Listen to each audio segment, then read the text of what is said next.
Hi, you guys. Welcome back for our daily practice questions. It is day 180 and the Pharm series continues. But as always, y'all know I like to first start with my introduction and disclaimer before getting started with our questions for today. So for those of you who are familiar with me, hey y'all. For those of you who are new here, welcome, welcome, welcome. I am Dr. Brittany Weinstock. I am a family nurse practitioner, and I'm the founder and CEO of the Nursing Studio and your answer to exam success. Y'all, I've been doing this since 2015, assisting nurses and nurse practitioners internationally with exam success, maintaining a 99% pass rate. Now, any of the questions that you see here, I have designed and created based on the current guidelines that are being tested on the ANCC and AANP exam. Now, any of my videos where I'm teaching on things that we currently do in practice, I'll always say that so there's no confusion. As you know, that the guidelines are going to be slightly different from what we're currently doing than what is currently being tested, as it takes time for the test to update. All right, you guys. But with that being said, let's get into question number 1. But before we get started, don't y'all forget to hit the subscribe button so you're not missing any of my videos. And if you would like to gain access to the NP Test Success Toolkit, it's free and linked in the description. And if you also need to gain access to all of my resources, my website is linked in the description, where I house everything, and it shows you from first-time test taker resources as well as those who may be retesting. So you know what to navigate through, and you can review the descriptions to see what works best for you and your learning style.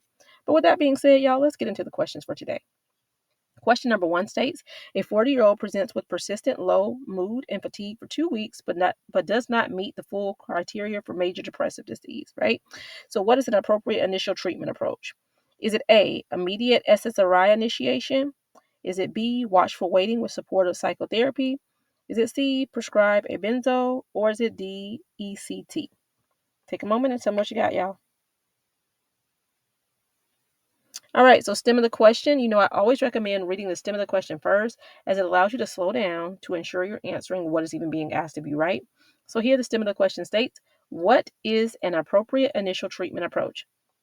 All right, I always tell you, if the stem of the question is asking you for treatment, you need to run it back and see if they provided you with a diagnosis. If they have not, you got to take it back a step further and look at those assessment findings so that you can determine a diagnosis, because we have to know what it is to be able to treat it. So it tells us that this patient has had persistent low mood and fatigue for 2 weeks, but they don't meet criteria for major depressive disorder. So that means we're right here still at minor depressive disorder, right? And so we're looking for an initial treatment approach for minor depressive disorder. So B would be your best answer. We're going to do watchful waiting, and you can refer out for supportive psychotherapy that can be initiated along with this as well, but that's all that we really need during this stage. Question number 2. A patient with bipolar 1 disorder is experiencing a depressive episode. What is the best approach to pharmacologic treatment? Is it A, start fluoxetine alone? Is it B, to begin lithium or lamotrigine?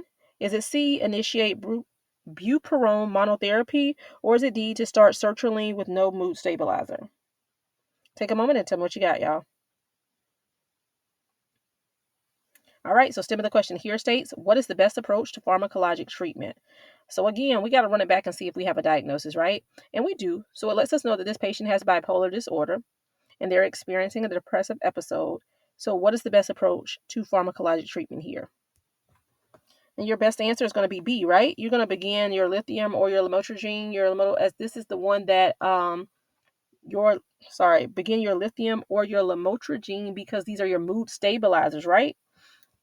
And so I like y'all to pay attention to that because with bipolar, mood stabilizers are your first line therapy. You don't want to go with like your SSRI alone and things like that, because those antidepressants can trigger the mania episodes, right? So make sure you're going with those mood stabilizers. B is your best answer.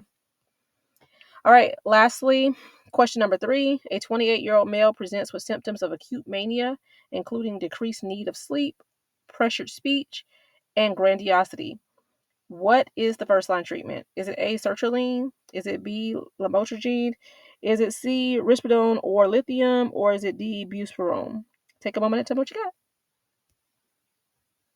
All right, so stem of the question, what is the first line treatment? So again, we got to run it back. There's no diagnosis provided, so we want to look at this assessment finding. So we have a 28-year-old male who comes in, has symptoms of acute mania, including decreased need of sleep, pressure speech, and grandiosity, right? So we know bipolar disorder, but they're in a manic phase. So your best answer is going to be C, your risperidone or your lithium. Now, although that we use mood stabilizers such as lithium and lamotrigine first line with bipolar, it's when we want to go in that route, because I'm just trying to walk you through why like B, lamotrigine, your Lamictal is not going to be a first line choice in this stage. Your Lamictal works better on the depression phase, first line therapy of bipolar versus the mania stage, right? The manic stage.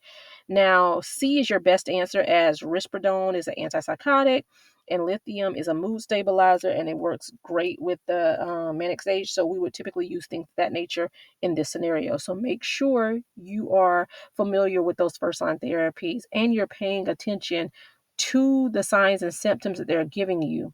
Don't skim across these things because there's keys in the details. I say this all the time. There are keys in the details. Pay attention, okay? All right, you guys, I hope you found this helpful. As always, be sure to like, comment, subscribe, and share with whoever you may think may find this beneficial as well. Pass it along to your study buddies, your classmates, whoever.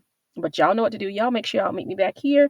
And if you need any of the resources that I offer, as always, feel free to reach out to the nursing studio. You can give us a call. You can shoot a text message to this number. You can shoot us an email or check out the website. It's linked in the description and it has all the resources that I offer. But y'all know what to do. Y'all make sure y'all meet me back here. Happy studying. Bye, y'all.